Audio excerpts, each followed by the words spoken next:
Now, Storm Tracker 9 weather with meteorologist Cameron Landfield. Good morning and happy Friday. It's gorgeous outside and that's not changing. We're seeing more sunshine for today than we have the entire weekend. The temps getting into those 80s. Take a look behind me and you'll see a nice little snapshot of what things look like for the morning. But pretty soon here, every single one of those puffy white clouds is going to be gone and we'll be looking at nothing but blue skies with a lot of sun.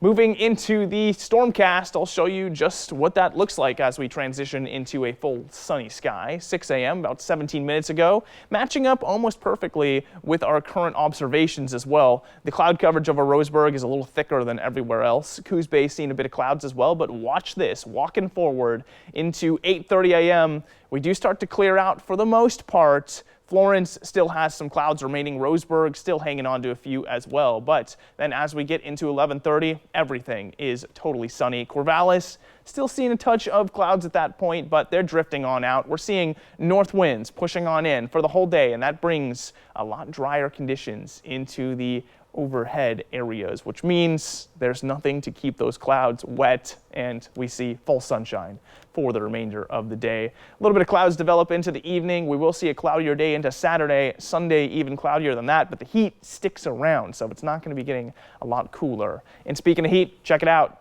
hour by hour here. We're sitting in the 50s until we get to 8 to 9 a.m.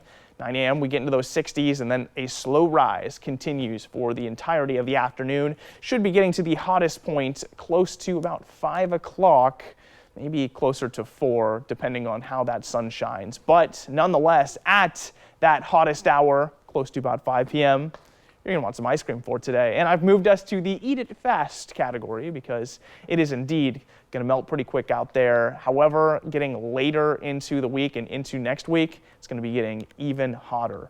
You'll see things transition into a little bit of a ridge for today, and then we do have some low pressure swinging by Saturday into Sunday. Like I said, that'll bring some cloud coverage, but keep temperatures high. And you can see that for the 7-day forecast, still sticking in the mid 60s, actually getting to 67 for the coast on Sunday, even though there's clouds both those weekend days. Umpqua Basin 84 today, sticking in those mid to high 80s with a little cloud coverage Saturday, Sunday, but then exploding into Thursday at 93. Cascade Pass is 71 for today, getting into the 60s, 84 Thursday. Willamette Valley following the same pattern, 82 for today, staying in the low 80s until we get into Thursday. Then we're nearly at 90 degrees for the 4th of July. But now